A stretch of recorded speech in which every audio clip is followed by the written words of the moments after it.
Good afternoon, YouTube. This is Chuck. I'm going to bring you another windshield tour today, and where we're at is we're at the little community of Starr Valley. Starr Valley is just on the east side of Payson. It's a little incorporated town of 2,500 people, and they kind of serve as a bedroom community for more of the blue-collar folks. And a lot of people have horses and acreage out here, a little bit more so than they do in town. I'm filming this at a time when there's a little bit too much traffic. I probably should have picked a better time. But anyway, we'll see if we can get her done. Now I got a little gap in the traffic. I can talk to you a little bit, but tell you a little bit as we come into town. A lot of the service businesses and stuff are located out here. This is right on Highway 260 headed towards Show Low. And one of the businesses here is right on the right, and it's a nursery called Plant Fair, and it's the biggest nursery in the area, and they do a really good job, and they have very knowledgeable people, and they really do a pretty good business. You know, the Home Depot and the lumber yards and Ace Hardware and stuff, they sell plants too, but they don't do what these folks do. Now right here on the right is their town hall, and it's just an old real estate office. Not much to it. Probably the fanciest business in town is the Circle K over here. They have a big fancy Circle K. This big field here has been vacant for many years, and there's plans to put a large tiny home community in there and another gas station. But you can see over here are service businesses and RV parks, and one of the nicest RV parks in the area is the Lamplighter here. So one of the big bones of contention in Starr Valley here is a couple of them. Number one is there's a lot of gravel businesses. If you notice off here to the left, there's a big gravel pit. And then over here to the right, there's actually a topless bar, and it's closed right now. It's for sale, and the town of Starr Valley sure like to get rid of that.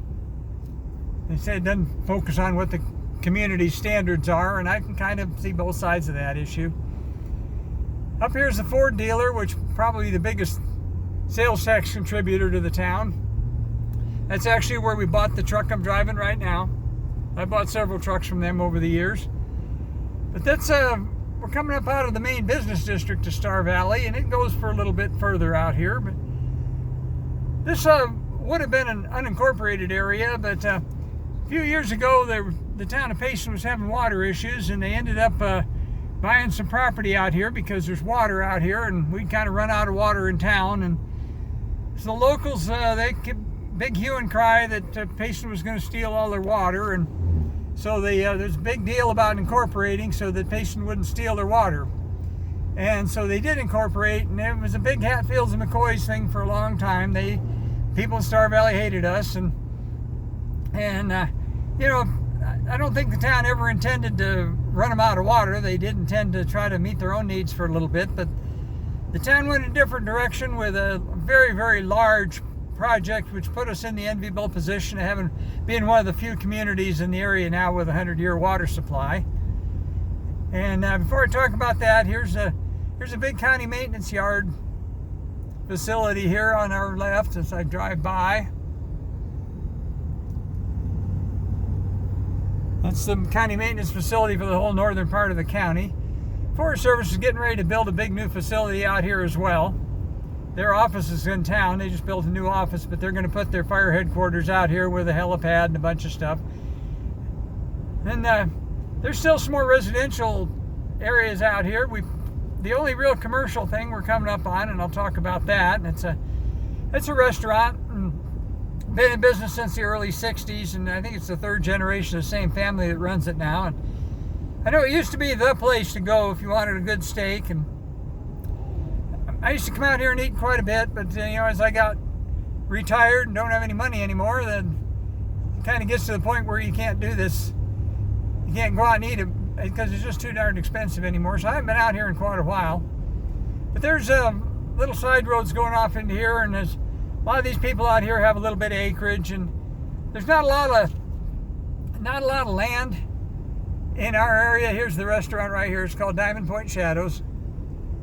The original guy that owned it was a guy named Tony Perna, and I knew Tony pretty well. He's passed away now, and his son ran it for a long time, and I think his grandson's running it now. But As you can see, there's some residential turnoffs here, and the city limits goes quite a ways further out here. I'm going to turn around at this next turnoff to the right here, and a place called Lion Springs Road.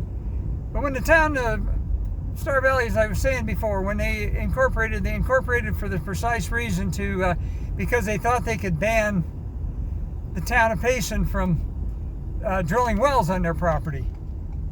They thought they could pass an ordinance and make it illegal to drill wells out here. And well, what they found out is that didn't work. It couldn't do that. But the two towns kind of hated each other for quite a while, and as you can see, I'm in the process of trying to drive and talk and keep from getting run over and all this kind of stuff at the same time, so bear with me.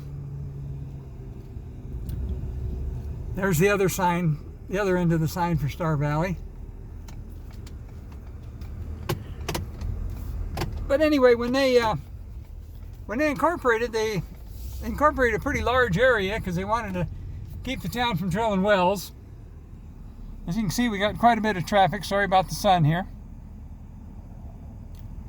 I'm driving the truck today, number one, because it's got air conditioning. It's right around 100 degrees here this afternoon, and it's pretty toasty for us. We always think we're going to die when it hits about 95.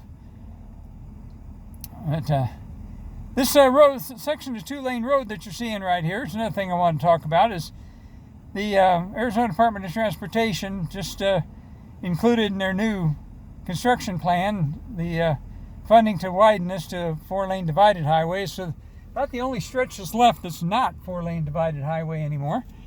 And now we got traffic coming from the other direction. So I might be sitting here talking to you for a while till we get a gap in the traffic. But they're going to make this all 4-lane divided highway right down to the Starr Valley Business District, and they have a lot of wrecks in this area. Okay, I think I got a gap. They have a lot of wrecks out in this area, and of course, being a 2-lane road, it ties it up, and you get when on a Sunday afternoon, like this is the 4th of July weekend. This is Saturday, the July 1st, by the way, and when they get a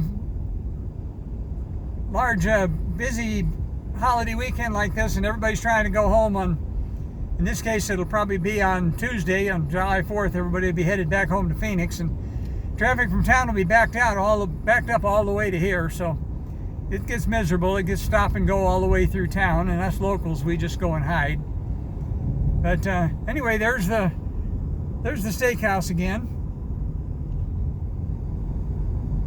He used to have a real excellent prime rib on Sunday afternoons. Sunday afternoon was prime rib. He used to have fish fry Friday night. And anyway, it used to be a real good place to eat. I haven't eaten there in a long time. I'm sure it's still fine.